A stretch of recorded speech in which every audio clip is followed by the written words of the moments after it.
যে বাড়িতে 18টা বছর থাকলাম, যে আঙিনায় খেললাম, যে মানুষগুলোকে নিজের আপনজন, নিজের কাছের মানুষ ভাবলাম, রাস্তায় যেতে গিয়ে কেউ যদি জিজ্ঞেস করতো এটা কাদের বাড়ি রে, খুব সহজে বলে দিতাম যে এটা আমাদের বাড়ি। দিন শেষে বিয়ে সম্পর্কটা বুঝিয়ে দিল যে মেয়েদের বাড়ি বলে কোনো জিনিস হয় না। তবে হ্যাঁ, যারা মনে করে যে মেয়েদের বাড়ি বলে কোনো জিনিস হয় না, তেমনি কিন্তু কোনো মেয়ে ছাড়া কোনো বাড়ি সম্পূর্ণ হয় না। নমস্কার আমার মিষ্টি বন্ধুরা, কেমন আছো তোমরা সবাই জানিও। মালদা জেলার সুন্দর এবং ছোট্ট একটি গ্রাম থেকে আমি মল্লিকা, মল্লিকা ব্লগে তোমাদেরকে অনেক অনেক স্বাগত জানাই। সকাল তো হয়েছে অনেক আগে, আশি কাজ সেরে সকালের রান্নাটাও কিন্তু কমপ্লিট করে নিয়েছি। তবে হ্যাঁ, বরমশাই বেরিয়েছিল একটু ওষুধ খোঁজার কাজে, তো সেখানে গিয়ে কিন্তু এই মানখান পাতাগুলো পেলো এবং সেটা সাথে সাথে নিয়েও চলে আসলো, সেটা বাটা খাওয়ার জন্য দেখতেই পাচ্ছ। আর এর আগে আমি নিয়ে এসেছিলাম, সেগুলোকে রেখে দিয়ে শুকিয়ে ফেলেছি, তাই সেগুলোকে ফেলে দিয়ে আবার এখন বাটা খাওয়ার জন্য দেখতে পাচ্ছ ভালো করে এখন ধুয়ে নিচ্ছি। আর এগুলোকে তো আমরা মানখান বলেই জানি, তোমরা কি নামে চেনো অবশ্যই জানাবে। চলো তাহলে টুক করে তোমাদের রেসিপিটা শেয়ার করে দিয়ে একটু ভালো করে প্রথমে তো সিদ্ধ করে নিচ্ছি।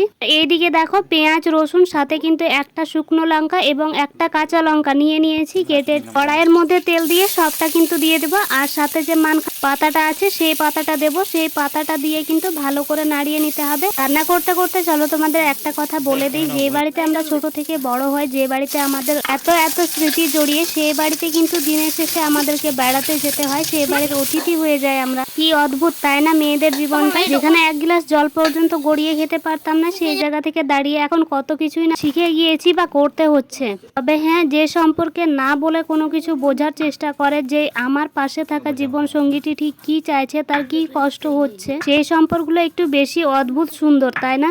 অনেক হ্যাপি এই মানুষটাকে পাশে পেয়ে। আমার হাতে একটু ব্যথা করছিল, সেই দেখে বরমশাই কিন্তু মানখান পাতাটা বেটে দিল, আর আমি কিন্তু এদিকে টুক করে স্নানটাও সেরে নিলাম। তারপর সেই মানখান পাতা বাটাটা আর সাথে কিন্তু আলু আর ঢেঁড়স আর মাছ দিয়ে একটা তরকারি করেছিলাম, সেটা নিয়ে কিন্তু খেতে বসে পড়লাম। ভীষণই ভালো হয়েছিল, তোমরা একবার হলেও ট্রাই করে দেখতে পারো।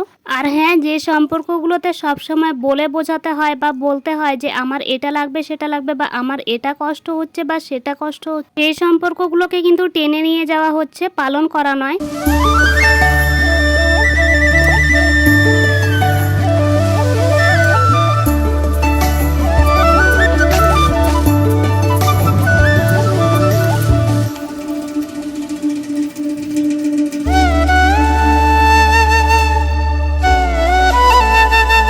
বিকেল বেলাতে একটু গাছেদেরকে জল দিয়ে দিলাম। এইদিকে দেখো গাছগুলো বেশ ভালোই হয়েছে, আর আমার এই লেবু গাছগুলো দেখো অনেকখানি গাছ হয়েছে, আবার বেশ ভালো হয়েছে। কিন্তু সাথে এই গাঁদা ফুলের গাছগুলো বেশ ভালো হলেও কিন্তু দুটো গাছ জানি না কেন শুকিয়ে গেছে। এই যে গাঁদা ফুল সাথে মোরগ ফুল দুটোই, কিন্তু এই দুটো মনে হয় আর বাঁচবে না। আমি নতুন নতুন কিছু গাছ লাগিয়েছি। এই যে দেখো এলোভেরা গাছটা, এখানে একটা নয় তিনটে আছে, ছোট ছোট দুটো এবং একটা বড়। তাতে ওই পাশে কিছু গাছও লাগিয়েছি, কিন্তু সবগুলোর আমি নাম জানি না, তাই তোমাদেরকে আমি ঠিক বলতে পারছি না কি কি বলা হয়, কিন্তু গাছগুলো ঠিক হয়েছে।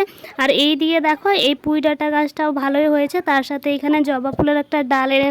ওই যে শ্রাদ্ধ বাড়ি গিয়েছিলাম, সেখানে গিয়ে কিন্তু ঠাকুমার বাড়িতে এইটা ছিল, তো সে ব্যবহার করছে না দেখে আমি নিয়ে যে কোনো জিনিসই থাকলেই শুধু হয় না, সেটা কিভাবে কি ব্যবহার করতে হয় সেটাও কিন্তু জানতে হয়, তা না হলে কিন্তু পড়ে পড়ে এভাবেই নষ্ট হয়ে যায়। ঠিক এই মগটার মতো অনেকখানি কিন্তু নোংরা জমেছিল, কিন্তু আমি এটাকে পরিষ্কার করলাম, আর পরিষ্কার করার পর এতটা সুন্দর লাগছে কি আর বলবো। শাড়ি গয়না বা কোনো কিছু জিনিস পেলে যতটা না খুশি হয়, এই রান্না বান্না করার যে এই জিনিসপত্রগুলো কোনো কিছু কিনলে বা পেলে সেটা তো ভীষণই খুশি হয়। আরো এমনি কিন্তু আমি এটা পেয়ে ভীষণই খুশি। আর এইদিকে দেখ এই বোতলগুলো দেখলে অনেকগুলো ছিল, সেগুলোতে জল ভরে নিয়ে আসলাম। তারপরে এইদিকে রাতের রান্না এখন বসিয়ে দিচ্ছি। এখন কিন্তু প্রায় ওই 7:30টা মতো বাজে।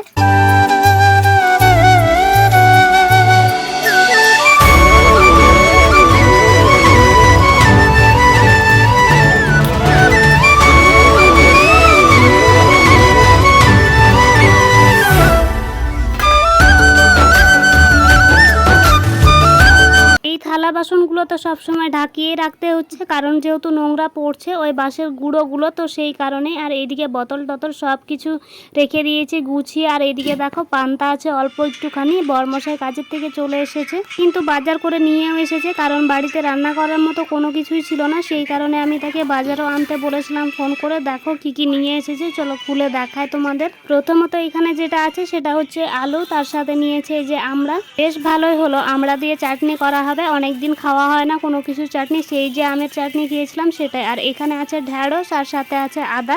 আমি না ডিম খেতে একটু বেশি ভালোবাসি। আর দেখো 4টিখানি ডিম নিয়ে চলে এসেছে। তো চলো তাহলে আজকে ডিমটাই রান্না করি। আর এদিকে সিদ্ধ বসিয়েও দিয়েছি। রান্না বান্নাটা সমস্ত কিছু কমপ্লিট করে নিয়ে কর্তাগিন্নি দুজন কিন্তু আমরা খেতে বসেও পড়েছি। চলো তাহলে ভিডিওটি এখানেই শেষ করছি। ভালো লাগলে একটি লাইক করে চ্যানেলটিকে সাবস্ক্রাইব করে দিও।